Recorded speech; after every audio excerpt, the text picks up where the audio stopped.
We do have some Massachusetts people. That's fabulous. Yay. We We're not weren't just sure. talking to each other. Elizabeth, where are you from? Sorry, like I was trying to get my everything all situated. I'm like, what's the view? I can only see the speaker. Who's here? Sorry, I'm in Norwood. Okay, great. And Kathy, where are you from? I'm in Andover, Massachusetts. Okay, great to have you. JC, where are you from? Hi there, I'm in Arlington, Massachusetts. Okay, and then Jean. I'm from Sudbury, Massachusetts. I'm sorry? Sudbury. Okay, great. It's great to see everybody. I'm not sure what directions John was giving everyone, so I don't know if I should wait a couple more minutes. Still got a couple of people joining, so Okay. I'd give it another minute. Yeah, when he said I should go off and start, I went off and started, so I have no idea what he was saying.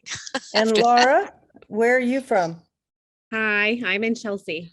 Chelsea, okay, great. Really close to us. I know. Laura, which school are you at in Chelsea? I'm at the elementary schools at the complex. Okay, I have a friend that teaches English over, I think, at the middle school. Oh, great. So. And I'm actually working with the high school on a pathways project. So, Right, yes. Yeah, Nada, where are you from? Danielle, where are you from?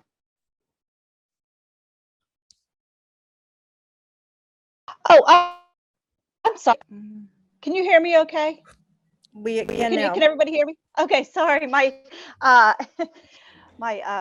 mute button was not working. I am actually, I work for code.org. I actually just started there as their K5 program manager, and I live in southern New Hampshire. So I figured since New Hampshire does not have, is not represented here, that I would join Massachusetts and see what's going on there. You're always Welcome. welcome.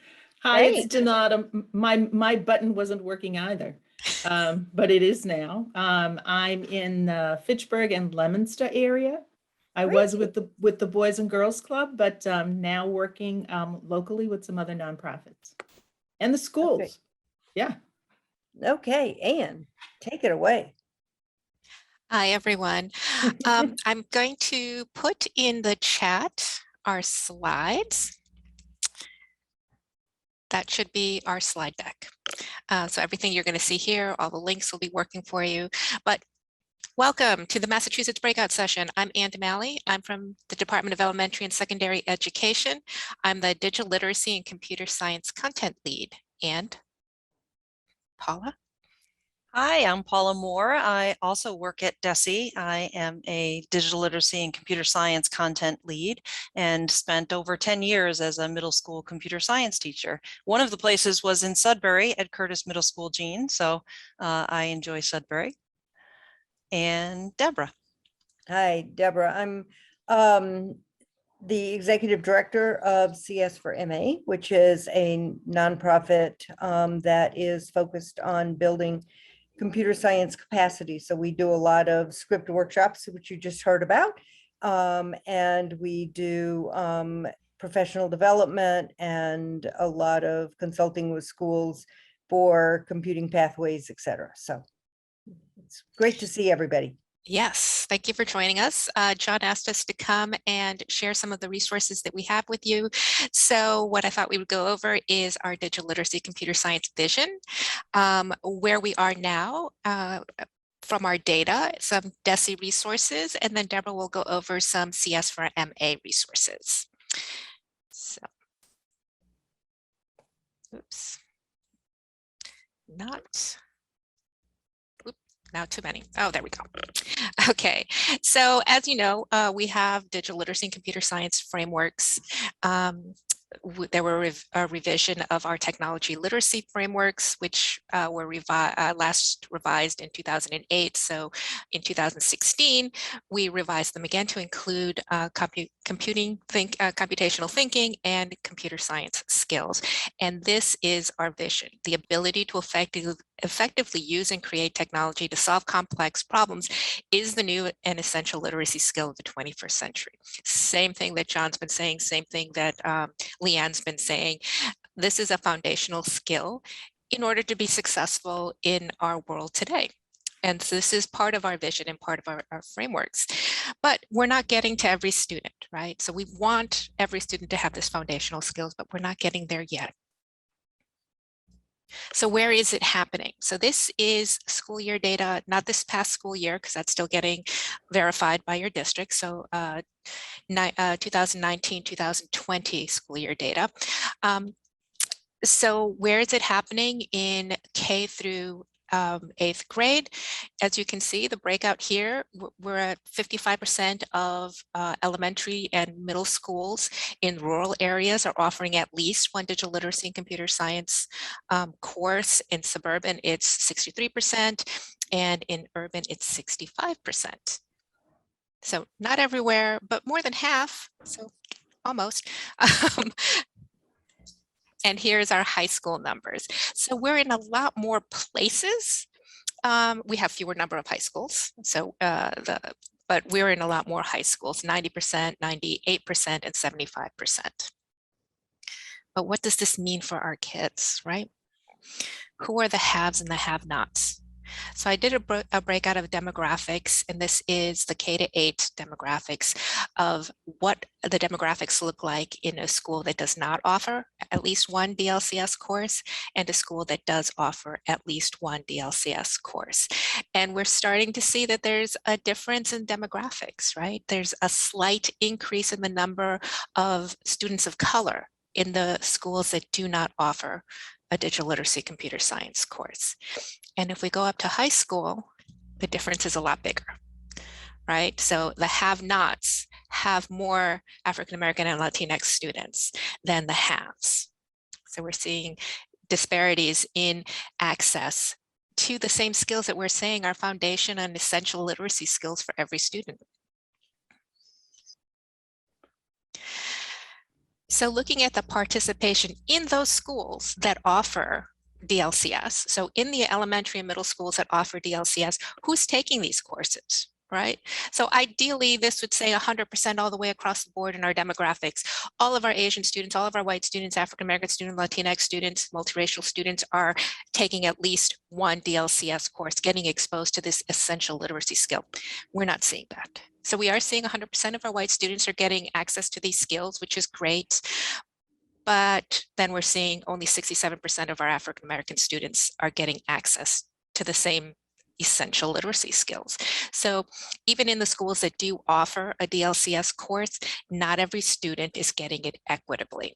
And once we go into high school, the numbers really drop. Something happens though between 8th grade and high school. Of course, the schedule that a student follows is no longer being controlled by the administration of the school, right? Now it becomes an elective. So if a student's never had any experience with a DLCS course, they're not likely to select an elective in DLCS because they don't know what it is. So we're seeing a significant drop in the number of students that are taking a digital literacy or computer science course as an elective in high school. And this is across the demographics. Again, higher numbers in our Asian and white students, lower numbers in our Latino students. So even if it's being offered, it's not being taken at the same rate.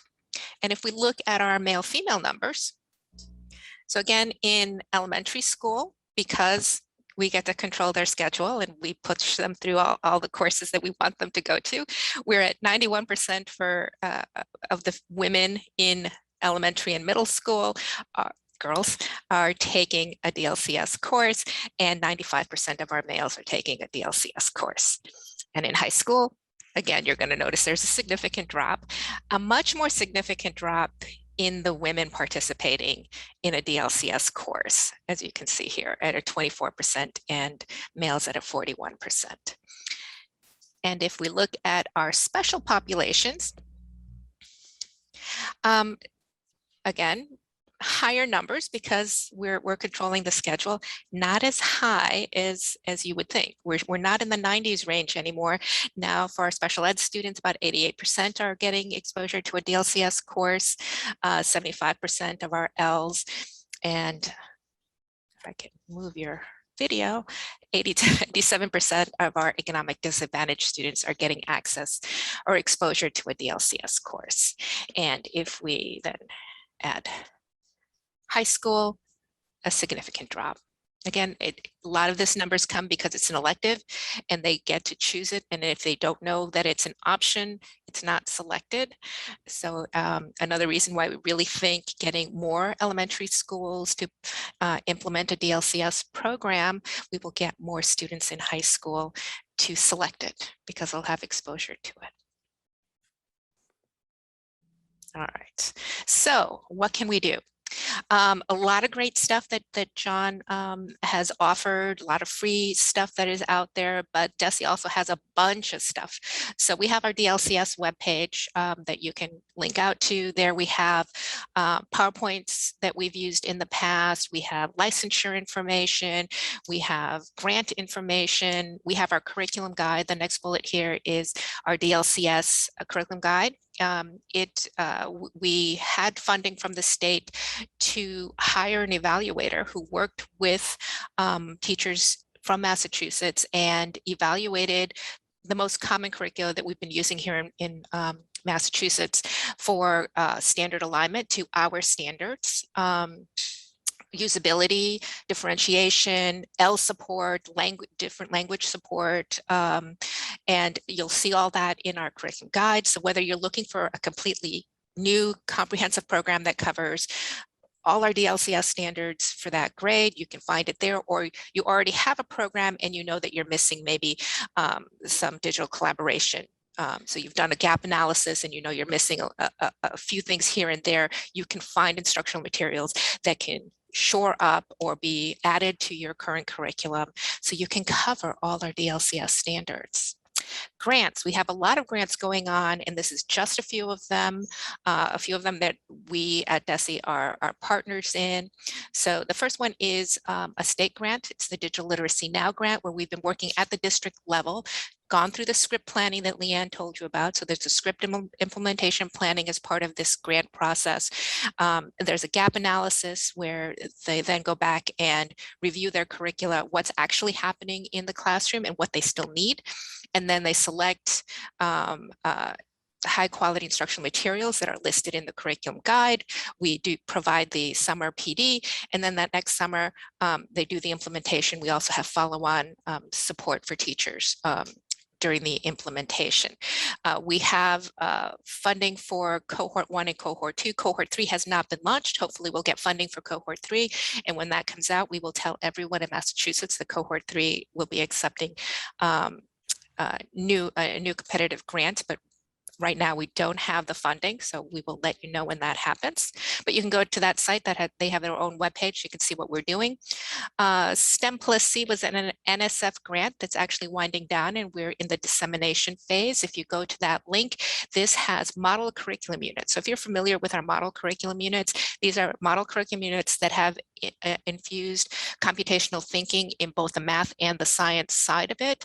It'll show you where the additions or infusions are in a different text color. So you can say, oh, this is the way I used to do it. And this is what has changed. So you can see what's changed there.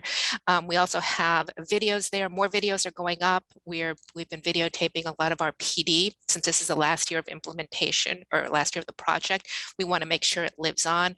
The PD for this has also been incorporated into K5 training that Deborah is doing through CSforMA. Oh yes, and CSforMA is our PD coordinator for our Digital Literacy Now program. So all the PD that we do for Digital Literacy Now, Deborah coordinates for us. Another grant that has the link there is a Science Plus C. This is a high school intervention that is integrating computing, simulation, and modeling into biology, physics, and chemistry. So it has a biology, physics, and chemistry course code, but it's just biology plus C and physics plus C and chemistry plus C. So you can see our work there.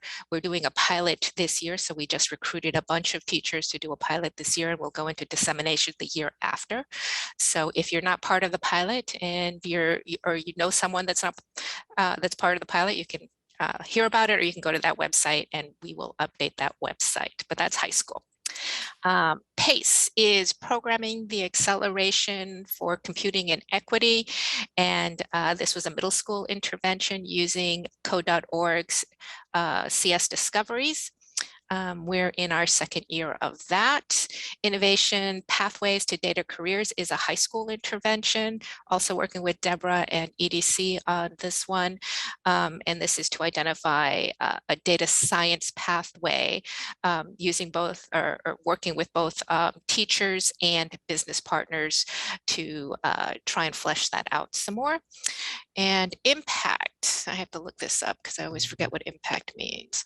Impact is increasing Massachusetts partnerships for advocacy and computational thinking. This is a K5 PD program. So this is an NSF funded program with WPI, where we are working with elementary school teachers and actually some Head Start teachers. So we're going pre-K to develop effective professional development to help elementary school teachers identify what computational thinking is, because you are doing it already in your classroom. You just need to know what it is and call it out some more, maybe spend a little more time on it, and what additional content knowledge elementary school teachers would need. So we are developing that now, and hopefully you're going to have PD ready to go next summer. Let's see. Oh, other great resource, not a DESE resource, is our CSTA local chapters. So if you are at all interested in CSTA, even though you might not think of yourself as a computer science teacher, join the Computer Science Teacher Association local groups. There's the Western Mass and the Greater Boston local groups. They're free. They have a very active Google Groups site. So you could ask a question, brand new to this, how do I introduce it into third grade? I have 2 weeks, and you will get a flood of ideas. Right, so it's a very active group, very supportive group, not DESE direct, but we work together all the time. And I think, anything else you can think of, Paula? No, but I wanted to emphasize, it may not have been called out, but STEM plus C is an elementary level program. Oh, I'm sorry, did I not say that? I don't know. I was listening model? for it. I wasn't sure if I heard it specifically, but I wanted to make sure people knew that that is definitely elementary level. Yes, that's grades 1 through 6. 2 to 4 model curriculum units were developed for grades 1 through 6 in math and science to integrate computational thinking. Thank you. All right, I know I spoke really fast, but we don't have much time. Okay, and Deborah, take it away. Can I just ask a really quick question? Absolutely. For impact, when would that website be up and running, or is there a subsidiary of it? Because I just tried to Google it and I got like the Union Members of Boston or something. So PACE actually is working on their website, so that should be up relatively soon. Innovation and Impact are brand new this year, so probably not until we're a little further along. Next summer for sure, because we're going to need pilot teachers. Thank you. I appreciate it. Okay. So again, very quickly, because I'd love to give a little bit of time for people to ask a few questions just like that. So, and if you want to just throw them in the chat now, so we make sure we get to it. So CSforMA is a year and a half old now. And it's a 501c3 that is working with schools and educators to ensure that all K-12 students have high quality computer science coursework. You want to pop to the next one? Because you already said this. Okay, so because I want you to see some of the resources. So we do a lot of the script workshops. So if your district is interested in going through script workshops, please let me know. And then we also have a lot of professional development. I just listed some of the ones that were pertinent for K-5, and then I added CS Discoveries because it's what you need to look at as a continuum. So these are just some of the workshops that we gave over the summer. And luckily CS4MA has had some wonderful corporate support as well as DESE support to be able to offer these at no cost for educators. The other thing that I wanted to highlight is the fact that in the spring, there was some special funding that because of leftovers funds, because of all this pandemic year and stuff like that, where some of the stuff didn't end up happening, they had some leftover money. And so we were awarded some funding to be able to do some PD and device types of things where we would actually do professional development around some kind of device integration. And we gave $160,000 worth of classroom sets as part of that grant out to districts. So and several of the districts that are actually here were part of that. So and then upcoming in the fall here, we've got CS Fundamentals for K-5 beginning November 8th for 3 weeks. I'm getting ready to put it up on the code.org website for you to be able to access and register for. And then we're going to be doing a intro to Scratch session for K-5 educators. Oh yes, thank you. I had put it on the previous slide and forgot to highlight that. So thank you very much, Paula. So CSforMA.org is the website. So please, and then my email is Deborah@CSforMA.org. So please email me for anything you want. And then CS Discoveries, we're actually going to be running a session this fall to be able to cover some teachers that were not able to do it in the summer. So that's just kind of a really quick overview. As I said, I wanted to give time for others to ask questions because we only have a couple minutes left. I'm Do going to not stop be shy. sharing. Yes.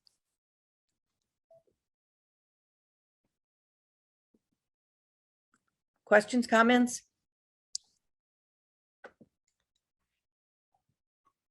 Hi, everybody. I'm JC Edelman. I'm actually the Experience and Engagement Manager for the Scratch Foundation. And so I just wanted to say a hello and meet the local teams and educators that are doing the work here in the state. And I'm happy to put my email in the chat. I'd love to connect with any of you all. If there are any resources that Scratch can provide, or as we continue to develop resources for educators, we really would love your input. So I'll pop my email in the chat. And I don't have a question, but just a comment. And I just really want to thank you for sharing this and just really applaud you for digging into the data through an equity lens. I just think that's, Right. you know, with you keeping it at the forefront of your work is just going to help you go miles. So thank you for that.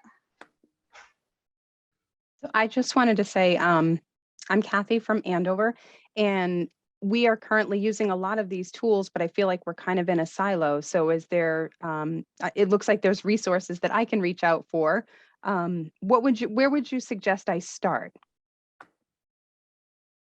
So are you currently using a specific curricula? So we don't have a specific curricula. So we're using a little bit of code.org, a little bit of Common Sense Media, a little bit of this and a little bit of that. So if you look at our curriculum guide at the back end, it'll do each of the curricula and the standards that are covered. So if you haven't done a gap analysis, you can use that to find out which standards are being covered if I use this curricula, and then you can find out if there are any gaps. I will say a lot of the code.org are comprehensive, like year-long programs, so they cover most of the standards, but a Common Sense Media is meant to be a more smaller intervention. So that's usually folded into code.org or something else. So if you see that Common Sense Media does not cover a lot of standards, it wasn't meant to be, because it's a smaller module. It's something smaller. So I would start with that. Okay, thank you. Yeah, I think the curriculum guide is a great place to look at because it's broken out by grade band, K to 2, 3 to 5, etc. And it really helps you look at what you need. The other thing that it has in there is you may be using some Scratch resources, but it shows you other curriculum that uses that Scratch as well, so that you can expand and pull things in from various curriculum that you need. I'm And- fairly new to my STE role, so I was just also looking at like Kathy and Laura and Donata. If any of you guys, if we would like to share emails and like connect, so then we can all share resources and be each other's like PLC, because we don't have any of this. The only kind of computer science is when the librarians have time to push it into, and I really want to start facilitating the conversation. So if you guys are interested, I'll share mine. But yeah, I'd love to start a PLC. So, because you said, Kathy, you're already starting some things, and I would love to hear how you guys started and so on and so forth. So Yeah, and I think we struggle where you struggle, Elizabeth, where it's sort of the DLCs, the digital learning coaches, or and the librarians, but not necessarily the classroom teachers. So, you know, we kind of planted a seed, but we'd really like to see it grow. And really that happens if we can get more teachers trained and understand why it's so important. exactly. And if you are interested in just taking your first step into it, as I said on that previous slide, we have a CS fundamentals class, which is K-5, that is starting on November 8th. It is free to all. It is in the afternoons.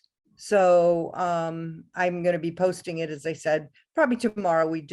We actually just got it settled, so I'll get it on there. If you give us your emails, I will make sure I email to all of you if you're interested in doing it. Just a point of order here. Are we supposed to be sending people back to the main room? At said it. 05, I 05. think. Mhm. Oh, fine. And- Okay, in 2 minutes.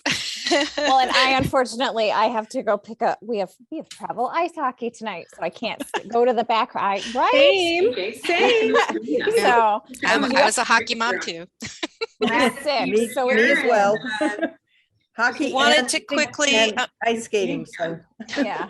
Hey Jake, better late than never, dude. Yeah, so sorry, but glad I can make. Who's that? I guess we got the main room. So but I also wanted to mention, because Elizabeth was talking about creating a PLC, that we now have this year a DESE DLCS Leaders Network that will be starting up, and the first meeting will be November 16th. So if you want to go ahead and register for that, you can get updates on what's happening with DLCS. oh, that'd be fantastic. Thank you. Yeah. All right. So before anyone goes though, I'm going to save the chat. So I have Yes. everyone's email. Otherwise I will not remember any of this information. So if anyone wants to save the chats, the 3 little dots there. I automatically save all my chats, so it's a setting I have. Oh, that's well, yeah. Normally if I'm like hosting the meeting, it defaults to that, but I don't know if I attend. So I'm just rather safe than sorry. I have a question about the DESE network. Is that the DLCS Leaders Network? Is that something nonprofit organizations can join, or is it really more for in school educators? It is focused on district leaders, but if you would like to attend and listen in, absolutely. Okay, thank you. All right, it's 4:05, so I think I have to send you back. All right. Well, it was a pleasure, ladies. Thank you. Thank you. Thank you. Nice to meet you. Nice to meet you all too. Yes.